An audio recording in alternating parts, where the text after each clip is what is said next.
Good morning students. जैसा कि आपको पता है, डिपार्टमेंट ऑफ एजुकेशन ने फिर से वर्कशीट स्टार्ट कर दी हैं। तो 5 जुलाई 2021 से आपकी वर्कशीट शुरू हुई हैं और आज आपकी ये जो पहली वर्कशीट है इसी के साथ शुरू करते हैं। जो पहली वर्कशीट है वो मैथ्स की है, कार्यपत्रक पहला, जिसमें आज आपको कुछ बेसिक जो मैथ्स की चीज़ें होती हैं वो सिखाई जाएंगी कि basic plus, basic minus, basic multiply, basic divide. ठीक है, तो चलिए शुरू करते हैं आज की वर्कशीट। दिए हुए प्रश्नों को समझने का प्रयास कीजिए और संबंधित सक्रिय लगाकर उत्तर ज्ञात कीजिए। संबंधित सक्रिय का मतलब होता है कि जमा लगेगा तो जमा करिए, घटा लगेगा तो घटा करिए, गुणा लगेगा तो गुणा करिए और भाग लगेगा तो भाग करिए। तो अब उसमें क्या कह रहे हैं, पहला प्रश्न है कि रानी के पास 452 रुपये हैं, उसके पिताजी ने उसे 289 देते हैं, बताइए रानी के पास कुल कितनी राशि है। तो देखिए, अगर कोई आपको पैसे देता है तो पैसे देने की अवस्था में जितने पैसे आपके पास हैं उसमें दिए हुए पैसे जमा होंगे। समझ में? यानी कि अगर आपके पास 10 रुपये हैं, आपके पिताजी ने आपको 10 रुपये और दे दिए, तो 10 और 10 मिलकर कितने हो गए? 20। यानी कि यहाँ पर जमा किया जाएगा। तो रानी के पास भी 452 रुपये थे, उस 452 में 289 रुपये और जमा हो गए। तो यानी कि अगर मुझे निकालना है कि रानी के पास कुल कितने पैसे हैं, तो मैं 452 और 289 को जमा करूंगा, जिनका टोटल आएगा 741। यानी रानी के पास 741 रुपये हैं। दूसरा प्रश्न देखते हैं। तो रोहित के पास 712 रुपये हैं, उसके भाई ने उससे 289 लेता है। अब रोहित के पास कितनी राशि है? तो देखिए, ये बिल्कुल उसी तरीके से है कि आपके पास 100 रुपये का नोट था, आप गए और आपने 50 रुपये के छोले भटूरे खा लिए। तो अगर 50 रुपये के छोले भटूरे खा लिए तो 100 में से 50 गए, आपके पास कितने बचे? 50 रुपये बचे। तो 712 में जो रोहित के पास 712 थे उसमें से 289 अगर हमने माइनस किया तो रोहित के पास बचे 423 रुपये। चलिए अगला प्रश्न देखते हैं। पार्क में 49 बच्चे हैं और प्रत्येक बच्चे के पास 13 गेंद हैं। पता नहीं कौन सा खेल खेल रहे हैं जो हर बच्चे के पास 13 गेंद है। कुल कितनी गेंद होंगी? तो देखिए, अगर हर बच्चे के पास 13 गेंद हैं तो एक बच्चा और उसके पास 1 2 3 4 5 6 7 8 9 10 11 12 13 गेंद। ऐसे ही दूसरा बच्चा होगा, उसके पास भी 1 2 3 4 5 6 7 8 9 10 11 12 और 13 गेंद। तो अगर मुझे कुल गेंद निकालनी है तो उसको निकालने का सिंपल सरल तरीका होगा कि मैं 49 बच्चे हैं तो 49 को 13 से गुणा कर दूं और टोटल आ जाएगा 637। यानी कि कुल जो गेंदें हैं वो आ जाएंगी 637 गेंदें। ये आ गया आपका उत्तर। चौथा प्रश्न देखते हैं। सोनू के पास 1014 सेब है। तो सोनू शायद सेब वाला है। तो सोनू के पास 1014 सेब हैं। सोनू उन सेबों को 3-3 की पंक्तियों में लगाना चाहता है। तो बताइए प्रत्येक पंक्ति में कितने सेब होंगे? समझ रहे हैं? तो सोनू के पास अगर 1014 सेब हैं तो सोनू उन सेबों को 3-3 की पंक्ति में लगाना चाहता है। तो वो क्या करेगा? 1014 को 3 से भाग कर देगा। तो जो उसका उत्तर आ जाएगा, उसका उत्तर आ जाएगा 338। यानी सोनू के पास कुल मिलाकर 338 सेब की पंक्तियां बनेंगी। 338 लाइनों में वो उन सेबों को लगा पाएगा। आगे बढ़ते हैं। तो आगे आपके पास अब आ गया अभ्यास। तो अभ्यास देख लेते हैं कि अभ्यास में कैसे कैसे प्रश्न हैं। तो सबसे पहला प्रश्न है कि एक स्कूल में 725 विद्यार्थी हैं और 76 विद्यार्थी जो हैं वो अनुपस्थित हैं। तो कुल विद्यार्थी जो स्कूल में थे वो थे 725 और 725 में से 76 जो थे वो एब्सेंट हैं, वो आए हुए नहीं हैं। तो वो कहते हैं स्कूल में कितने विद्यार्थी उपस्थित हैं? हम कहेंगे भी 725 विद्यार्थी टोटल थे, जिसमें से 76 आए हुए नहीं हैं। तो 76 को इसमें से घटा कर दिया तो टोटल जो विद्यार्थी आए हुए हैं वो आए हुए हैं 649। 725 में से 76 को घटाया तो 649 आपका आंसर आ गया। यानी कि स्कूल में उस दिन 649 विद्यार्थी हैं। दूसरा प्रश्न देखते हैं। तो एक स्कूल में 24 विद्यार्थी अनुपस्थित हैं, तो 24 नहीं आए। कुल उपस्थित 726 हैं और 726 आए हैं। 726 आए हैं और 24 उस दिन छुट्टी पर हैं। तो वो कह रहा है कि स्कूल में पढ़ने वाले कुल विद्यार्थी कितने होंगे। तो हम कहेंगे भाई 726 तो आए हैं, प्लस कितने नहीं आए हैं, 24 नहीं आए हैं। जो आए हैं और जो नहीं आए दोनों को जमा कर देंगे तो 750 टोटल आ जाएगा, यानी कि हमारे कुल विद्यार्थी कितने हैं, 750। चलिए आगे बढ़ते हैं। तो लता के पास 309 और रघु के पास 174 खिलौने हैं। बहुत ही अमीर बच्चे हैं जो 309 और 174 खिलौने हैं। उन दोनों के पास कुल मिलाकर कितने खिलौने हैं। तो भाई लता के पास थे 309 जमा रघु के पास थे 174, दोनों को जमा किया तो आया 483, यानी कुल मिलाकर दोनों के पास 483 खिलौने हैं। चलिए तीसरा प्रश्न भी हो गया। तो चौथा प्रश्न देखते हैं कि परीक्षा में अली को 431 अंक मिले। तो अली एक लड़का है, उसने परीक्षा दी, उसको 431 अंक मिले, और मनी को 331 अंक प्राप्त हुए। मनी जो दूसरा लड़का है उसको 331 अंक प्राप्त हुए। तो अली ने मुनि से कितने अधिक अंक प्राप्त किए। तो भाई अली के थे 431 और मुनि के थे 331। तो अली के अंकों में से मैंने मुनि के अंकों को घटा दिया, उत्तर आ गया 100 अंक, यानी अली के मुनि से 100 अंक ज़्यादा हैं। अगला प्रश्न देखते हैं। चुन्नी के पास 8 फूल हैं और मुन्नी के पास उससे 3 गुना फूल हैं। तो बताइए मुन्नी के पास कितने फूल हैं। भाई हमें पता है कि मुन्नी के जो फूल हैं वो चुन्नी के फूलों से 3 गुना है।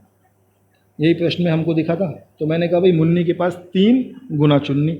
तो मुन्नी के कितने आ गए, 3, और चुन्नी के पास कितने थे, 8। तो ये आ गया 8 3 24, यानी कि हमारे मुन्नी के पास 24 फूल हैं। यही प्रश्न में कहा था उन्होंने। उम्मीद है ये आपको समझ आ गया होगा। तो अगला प्रश्न देखते हैं। एक पोशाक 3 अलग अलग माप तथा 4 अलग अलग रंगों में बनाई जाती है। तो 3 अलग अलग माप हैं उसके, और इन 3 हर माप के 4 रंग हैं। तो कुल कितनी पोशाक होंगी, 3 गुणा 4 बराबर 12। तो कुल पोशाक जो होंगी वो होंगी 12 पोशाक। बिल्कुल मैंने आपको बता दी भाई, अगर 3 साइज़ हैं, एक स्मॉल है, एक मीडियम है, एक लार्ज है, और हर साइज़ की स्मॉल मीडियम लार्ज की 4 पोशाक हैं, तो स्मॉल की भी 4 हो गई, मीडियम की भी 4 हो गई, और लार्ज की भी 4 हो गई। तो कुल कितनी हो गई, 12। अगला प्रश्न देखते हैं। हमारे पास 5 6 7 पौधे हैं, 567। तो 567 पौधे हैं। रीता ने को एक पंक्ति में 9 पौधे लगाती है। अब इनको वो एक पंक्ति में 9 ही पौधे लगाएगी। तो बताइए उसे कितनी पंक्तियों की आवश्यकता है। ऐसा करने के लिए सबसे आसान तरीका जो होगा वो होगा कि मैं 5 6 7 को भाग कर दूंगा 9 से। जब आप इसको भाग करेंगे तो ये आएगा 9 6 54, 2 27 और 9 3 27। तो आपका उत्तर आ गया 63 लाइन, 63 पंक्ति। तो 63 पंक्तियों में कुल मिला के उसके पौधे आ पाएंगे। बहुत ही बढ़िया है। चलिए आगे देखते हैं। तो आगे ये कुछ जमा घटा गुणा भाग के सवाल हैं। मुझे लगता है ये आप अपने आप कर पाएंगे। बहुत सरल है, सिंपल जमा घटा गुणा और भाग करना है। तो 8वां क्वेश्चन आप अपने आप कीजिए। हम आगे बढ़ते हैं वर्कशीट में और देखते हैं कि अगली क्या चीज़ वर्कशीट में दी हुई है। तो अगली चीज़ जो हमको दे रखी है वो है बोर्ड मास। बोर्ड मास गणित का एक सूत्र होता है जिसका मतलब होता है, बी का मतलब होता है ब्रैकेट, ओ का मतलब होता है of, divide, multiply, addition, subtraction. ये लेवल होता है कि सबसे पहले कोष्टक को हल करेंगे, यानी कि ब्रैकेट को हल करेंगे, उसके बाद संक्रिय, उसके बाद भाग होगा, फिर गुणा, फिर जमा और फिर घटा। जैसा एक क्वेश्चन उन्होंने दे रखा है, इसमें जमा घटा गुणा भाग सब है। तो सबसे पहले उन्होंने क्या किया, सबसे पहले ब्रैकेट जो था, जो कोष्टक था, उसको हल किया। कोष्टक को हल करने के बाद अब कोष्टक 3 जमा 2 आ गया 5। फिर उन्होंने किया सबसे पहले भाग, 20 को 5 से भाग किया 4 आ गया। फिर उन्होंने किया गुणा, 9 को 1 से गुणा किया 9 आ गया। फिर किया जमा, तो 41 और 9 50, और अंत में किया घटा, तो 50 में से 4 गया 46। इसे हम कहते हैं बोर्ड मास का नियम। कुछ प्रश्न दे रखे हैं बोर्ड मास के हिसाब से, उनको हल कर लेते हैं। तो सबसे पहले ये जो पहला प्रश्न है वो देखते हैं। पहला प्रश्न है कि 200 घटा 15 3 से भाग और गुणा 5। तो कोष्टक तो है नहीं, तो कोष्टक कट गया। फिर होगा सबसे पहले भाग। तो 15 को 3 से भाग किया तो ये आ जाएगा 200 घटा 15 को 3 से भाग करेंगे आएगा 5 गुणा 5। फिर उसके बाद भाग के बाद गुणा, तो 5 गुणा 5 25, तो 200 घटा 25 ये आ जाएगा 175। तो आपके पहले प्रश्न का उत्तर हो गया 175। अगला देखते हैं। अब सबसे पहले इसमें भी भाग करेंगे तो 24 को 3 से भाग करेंगे आ जाएगा 8 घटा 2 गुणा 4। फिर गुणा करेंगे तो 4 गुणा 2 8, तो 8 घटा 8 बराबर 0। तो आपके दूसरे प्रश्न का उत्तर आपके सामने आ गया 0। तीसरा देखते हैं। तो तीसरा है, इसमें भी पहले भाग होगा, तो 6 को 6 से भाग करते हैं, ये आ जाएगा 5 गुणा 6 को 6 से करेंगे 1 जमा 5, 5 गुणा 5 1 5 जमा 5, उत्तर आ जाएगा 10। इससे अगला देखते हैं। तो 8 को 4 से भाग करेंगे आ जाएगा 2, और 21 घटा 2 बराबर उत्तर आएगा 19। तो आपके इस प्रश्न का उत्तर हो गया 19। चलिए आगे बढ़ते हैं। ये आपकी मैथ्स की वर्कशीट आज की पूरी हो गई है। अगली वर्कशीट है हिंदी की। अब देखिए, हिंदी की वर्कशीट को हम ऑलरेडी सॉल्व कर चुके हैं 9th के इंग्लिश मीडियम के वीडियो में। इसका लिंक आपको इस वीडियो के नीचे डिस्क्रिप्शन में मिल जाएगा। आप उस लिंक को वहाँ से क्लिक कीजिए और हिंदी की वर्कशीट के सभी उत्तर वहाँ से चेक कर लीजिए। हम शुरू करते हैं आज की तीसरी वर्कशीट, जो कि है विज्ञान की वर्कशीट। और आज की विज्ञान की वर्कशीट एक ऐसे टॉपिक के ऊपर आई हुई है जो आपने बहुत पहले पढ़ रखा है, जिसे हम कहते हैं प्रकाश संश्लेषण। प्रकाश शब्द का मतलब होता है लाइट, और संश्लेषण मतलब बनना। तो प्रकाश संश्लेषण मतलब लाइट के द्वारा, प्रकाश के द्वारा किसी चीज़ का बनना। ये वो प्रक्रिया है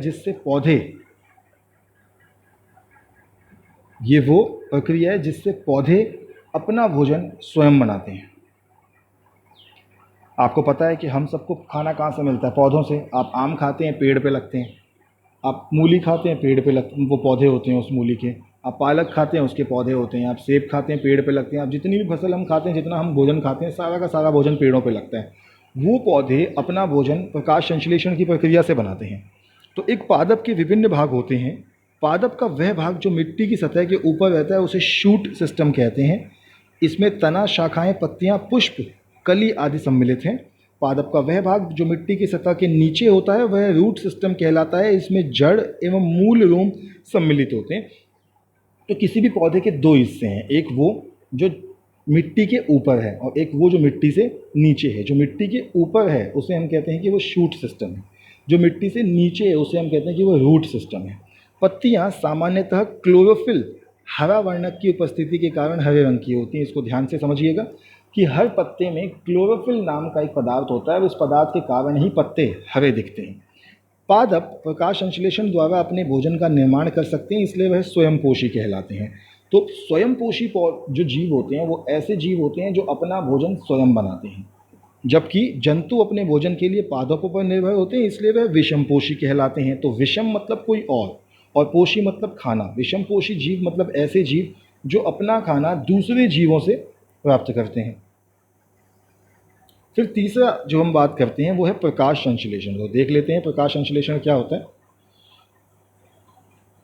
प्रकाश संश्लेषण के दौरान पत्ती की क्लोरोफिल युक्त कोशिकाएं सूर्य के प्रकाश की उपस्थिति में वायु से कार्बन डाइऑक्साइड एवं भूमि से जल ग्रहण कर कार्बोहाइड्रेट यानी कि ग्लूकोज और ऑक्सीजन का निर्माण करती हैं। तो होता क्या है कि जो पत्तियां होती हैं वो कार्बन डाइऑक्साइड सोखती हैं। कार्बन डाइऑक्साइड सोखने के बाद वो जल ग्रहण करती हैं जो जड़ों से आता है। तो कार्बन डाइऑक्साइड आ गया, जल आ गया और सूरज के प्रकाश के द्वारा इन तीनों चीज़ों को मिला के वो भोजन बनाती है। उस भोजन को हम कहते हैं कि वो कार्बोहाइड्रेट है। तो जो प्रक्रिया, जो रासायनिक अभिक्रिया होती है वो होती है कार्बन डाइऑक्साइड जमा जल, सूरज और क्लोरोफिल। सूरज और क्लोरोफिल की उपस्थिति में बनाता है कार्बोहाइड्रेट जमा ऑक्सीजन। ये वही प्रक्रिया है जिससे पौधे ऑक्सीजन गैस छोड़ते हैं, वही ऑक्सीजन जो हमारे जीवन के लिए अनिवार्य है, जिसके बिना जीवन पॉसिबल नहीं है। आगे वो लिखते हैं कि स्टोमेटा यानी कि रंध्र पत्ती में उपस्थित छोटे छोटे छिद्र होते हैं जो पादप को निम्नलिखित कार्यों में मदद करते हैं।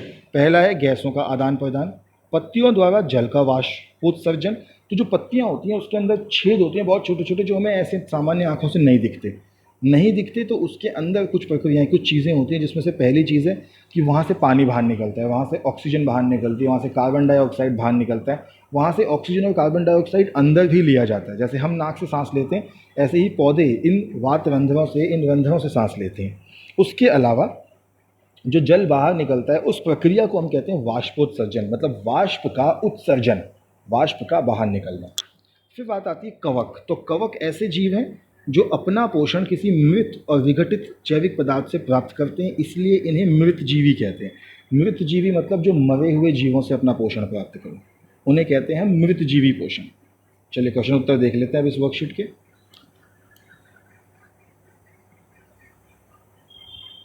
तो पहला प्रश्न है, पादपों की पत्तियां हरे रंग की क्यों होती हैं? तो मैंने आपको बताया था कि पादपों की पत्तियां हरे रंग की होती है क्योंकि उसके अंदर क्लोरोफिल होता है, और यही उत्तर मैं यहाँ पे भी टिक कर सकते हैं हम। ये रहा, पत्तियां सामान्यतः क्लोरोफिल की उपस्थिति के कारण हरे रंग की होती हैं। ये आपका पहला उत्तर बन जाएगा। दूसरा प्रश्न देखते हैं, स्वयंपोषी, विषमपोषी और मृतजीवी किन्हें कहते हैं? उदाहरण दीजिए। तो सबसे पहले तो ये रहा, कवक ऐसे जीव हैं जो अपना पोषण किसी मृत एवं विघटित जैविक पदार्थ से प्राप्त करते हैं, इसलिए इन्हें मृतजीवी कहते हैं। तो उदाहरण भी हो गया कवक और परिभाषा भी हो गई मृतजीवी पोषण की। मृतजीवी के बाद दूसरा देखते हैं,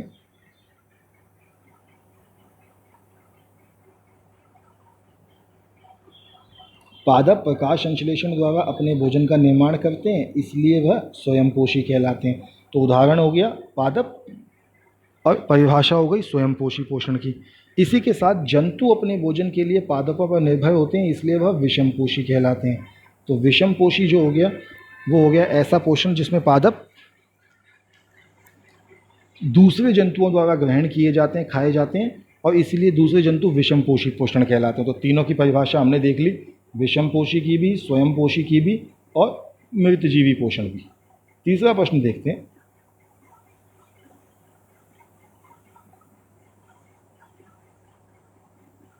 तीसरा प्रश्न है कि जंतु प्रकाश संश्लेषण क्यों नहीं कर सकते? तो जंतु प्रकाश संश्लेषण इसलिए नहीं कर सकते क्योंकि उनके पास जो क्लोरोफिल होता है, क्लोरोफिल के ना होने के कारण जंतु प्रकाश संश्लेषण नहीं कर सकते, क्योंकि क्लोरोफिल ही वो सबसे मुख्य पदार्थ है जो सूरज के प्रकाश को ग्रहण करता है और ग्रहण करने के बाद जल को तोड़कर और पूरी अभिक्रिया को चलाता है। तो अगर क्लोरोफिल नहीं है, तो जिस चीज़ के पास क्लोरोफिल नहीं है, अगर कुछ पौधे भी ऐसे हैं जिनके पास क्लोरोफिल नहीं होता, तो वो पौधे भी प्रकाश संश्लेषण नहीं कर पाते। अगला प्रश्न देखते हैं,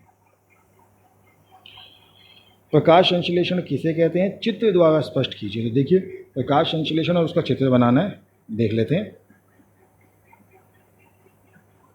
ये आपके सामने बना हुआ है प्रकाश संश्लेषण, उसकी पूरी परिभाषा, अभिक्रिया और चित्र। तो ये आपका पूरा उत्तर बनेगा चित्र सहित, अंतिम प्रश्न का उत्तर। तो बच्चों, मुझे लगता है आज की हमारी वर्कशीट इस प्रश्न के साथ समाप्त हो गई है। आपसे हम कल फिर मिलेंगे कल की वर्कशीट्स के साथ। तब तक के लिए stay healthy and stay safe.